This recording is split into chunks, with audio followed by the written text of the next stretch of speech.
We're recording. Last week I said you were born to be rich and inevitably grow rich by the use of your faculties, by the union of your thought with nature. I'd love to claim ownership of that, but Emerson said that. Ralph Waldo Emerson said that over 100 years ago. So this is our second week now to be talking about the fact that goodness in our lives can and does include prosperity, money, possessions, comfort, the ability to do what we want when we want to do it. Our theme this month is, and good includes prosperity. Today's topic, success and happiness. Woohoo! I mean, how can you be depressed about that? Because to be ready to succeed, to be wealthy, healthy, and wise, you must prepare yourself to do that which you do best, which is expressing the universal creative power that flows through you. First of all, priming your pump for prosperity means duplicating the spirit, the nature of spirit in your financial affairs. Priming your pump for success means setting your word in motion by putting into your work and into your relationships the same quality that you wish to receive from them. Priming the pump for health is sensing the body as a spiritual idea, knowing that the flow and the circulation of life through the body is whole, perfect, and complete. And priming the pump for happiness is putting joy into each day, into each activity, relationship, business transaction, each thought. Priming your pump is very important and a good way to start. However, that's all it is a starting place. Now let's get into the building, demonstrating, and maintaining success and happiness in our daily lives and in the now moment. Let's get our motors running. The pump is primed. Now the motor gets to run. Some time ago, I heard Father Leo Booth, and I'd like to include some of his ideas in this morning's talk. Father Booth says, we all fall prey to the kind of thinking that decrees the future will be better than the present. But the truth is, we live in an eternal here and now.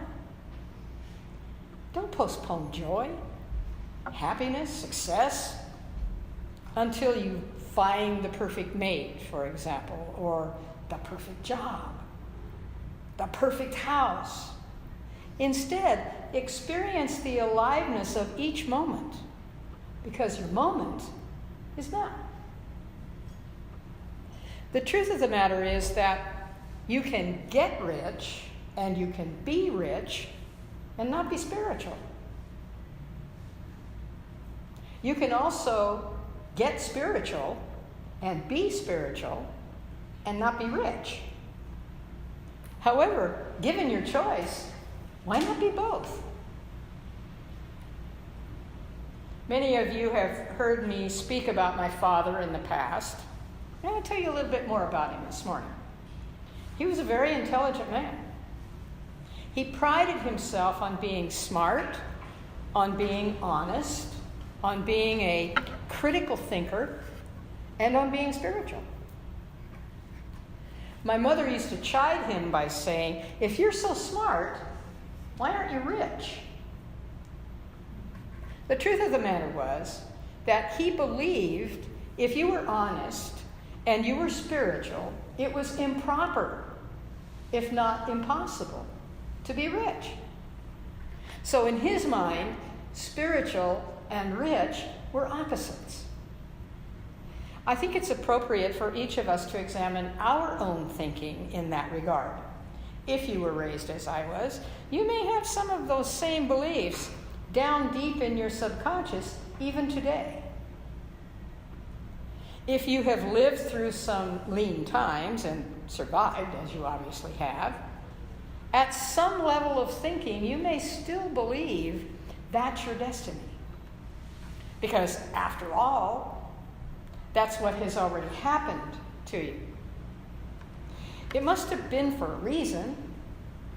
So at some level, it's been accepted as your plight, your cross to bear, so to speak. But when we build our spiritual foundation on the belief that being rich, wealthy, affluent, generous, prosperous is simply another way of expressing God, we begin to realize that rich and spiritual are not opposites. In fact, they're one and the same, each being expressed for its own value in our lives and in the whole. In order to build our spiritual foundation, we need to be honest with ourselves. If we're not happy or fulfilled, the first step in healing is to admit that, is to recognize that, is to acknowledge that. Being honest with ourselves is imperative when we're embarking on the path of success and happiness. Because life is more than a game of let's pretend. And because there's a difference between let's pretend and act as if it is and it shall be. When we play let's pretend with our lives, we're slipping in and out of fantasy land. We know it's not true in our life, and we believe it never really will be true in our life. But for a moment, a day, maybe a week, we simply pretend that it is. And then eventually, we go back to our previous unhappy state. On the other hand, when we act as if it is and it shall be, that's a process of creating a mental equivalent or spiritual prototype for ourselves. We clearly envision what we want for ourselves in our lives. Then we put our spiritual and physical energies into bringing that into existence. We believe in its inevitable manifestation in our lives. And when we do so, that success cannot avoid us. So, how often do you think about success every day? As often as you think about food or eating? How often do you think about happiness every day? As often as you watch TV or talk on the phone? How often do you think about prosperity? For example, yesterday, how often did you think about prosperity yesterday? As much as you thought about the process of taking care of your body, like bathing, dressing, brushing your teeth, combing your hair? How often are you really moving toward your heart's desire to be happy, healthy, successful, comfortably wealthy? Remember Father Leo Booth's words, don't postpone joy, happiness, success until you find the perfect mate, the perfect job, the perfect house. Experience the aliveness of each moment, because your moment is now. And since we become what we think about, the more we think about what brings us joy and happiness, the greater will be its appearance in our lives. Give your dreams, your fondest desires, your intentions, at least as much attention every day as you give your teeth, your stomach, the newspaper, or your favorite TV show. Move toward your heart's desires with your thoughts, with your words, and with your actions. Every day, all the time, in every moment. Another thing we need to do to build success and happiness in our lives is to learn to let go. Oh. You know, holding too tightly onto anything is stifling for you and for it. My dad was smart. I remember fondly how much he taught me. I've let go of the fact that he wasn't rich. My mother was industrious and ambitious, and I have let go of the fact that she was a worrier, and she tried to instill worry in everybody in our family. I love good food and good wine. That's no secret to anyone sitting here this morning. I enjoy trying new restaurants and different kinds of food. And I have let go of the fact that I'm too short for my weight. So life gives us endless opportunities to let go of past indignities, of embarrassments, of perceived acts of having been wronged by someone else. And life gives us endless opportunities to let go of present displeasures or sadness and perceived rejections. We can even let go of future ideas of lack, unhappiness, and fears by learning not to worry. And what is the reverse of not to worry? By being positive.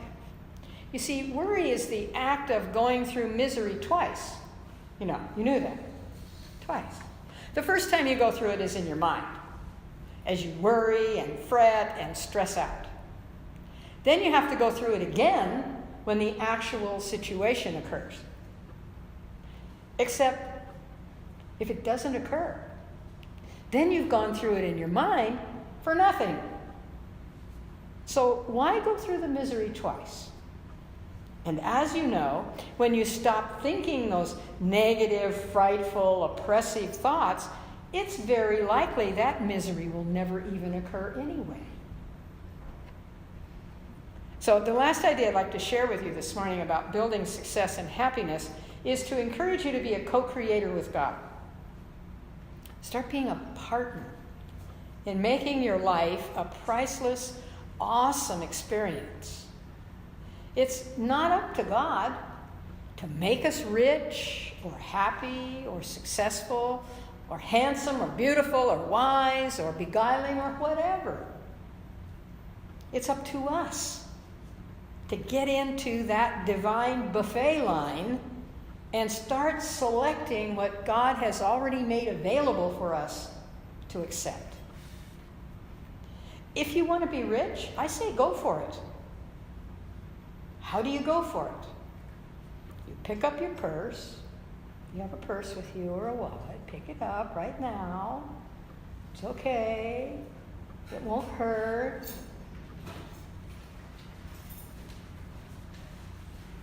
And take a bill out of your wallet or your purse, or if the only thing you brought for the morning was a check, take that out.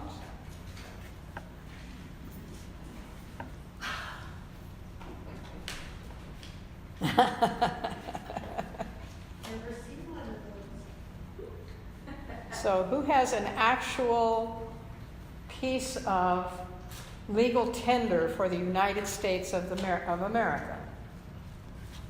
All right, look at the front of it.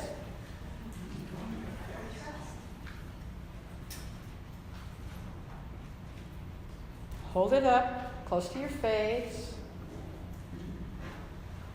Study it. Now, if it's a piece of legal tender for the United States of America, turn it over. Look at the reverse side. Doesn't work with a check, but it works with a bill. So if you don't have a bill, look at the person next to you who does. And look at the back side of that bill. And you will note regardless of the denomination of the bill, on the reverse side it states very clearly, "In God we trust." Yes? In God we trust. Everybody see that? When we're trusting in God, okay, you can put it away. Or not. You can do what you want to with it, but it's all right. We're done with it now. When we're trusting in God, we become a partner with divine creative energy. When we're trusting in God, we're open and listening, watching, beckoning for good things to come our way. In fact, I would suggest to you that when you do pay cash for something, before you hand it over, flip it over and look at the back side. Just a nice reminder. That's not on there by chance, you know. It doesn't come and go depending upon the present administration or the present Secretary of the Treasury or the printer. That's been on there on United States of America legal tender since day one. In God we trust. So when our spiritual foundation is strong, when we build our spiritual foundation on the belief that being rich or wealthy or affluent, generous, prosperous, it's simply another way of expressing God. Then we realize that being prosperous and being spiritual are not in conflict. They're actually in harmony. Being prosperous is a natural outcome of our partnering with God, who, after all, folks, wrote the book on prosperity. So today's message on attracting success and happiness into your life has brought you 5 ideas to utilize in your own behalf. 1, build your spiritual foundation. 2, get honest. 3, move toward your heart's desire. 4, learn to let go. And 5, co-create with God. Begin today to try any one or more, maybe even all 5 of these for yourself, and see what a difference it makes for you. You know, those of us who enjoy the greatest lives are not extraordinary people, or even ordinary people with something added. It's not necessarily the wealthiest or the most professionally acclaimed who experience the happiest and most successful lives. Those who sparkle with aliveness are ordinary people with nothing taken away. They haven't lost the wonder of the moment. They cherish the presence of a friend. They treasure the splashes of color in a sunset. They delight in the taste of good food and the sounds of sweet music. They marvel when a child takes their hand. Ordinary people find a gift in every moment of living. Ordinary is what each of us is. We're regular, customary, usual creations that in the creation of the one mind is all there is. It's when we try to find something lacking that we come to realize it isn't lacking, we're simply not paying attention to it. That we don't have to be, quote, better than someone else, or to be some way gifted by God at a higher level. If that were the case, it would suggest that God did better work on some days than on others. In truth, God practices quality control in all of its work. Remember the words of Ernest Holmes. The answer is not that God has responded to some and not to others, but that some have responded to God more than others. So, how much can you believe in success? How much can you believe in happiness? How much can you believe that you were born to be rich? How much can you believe that you become rich as you accept for yourself the gifts of the Creator into your life? Because as much as you can believe will be done unto you. And so it is. So it is.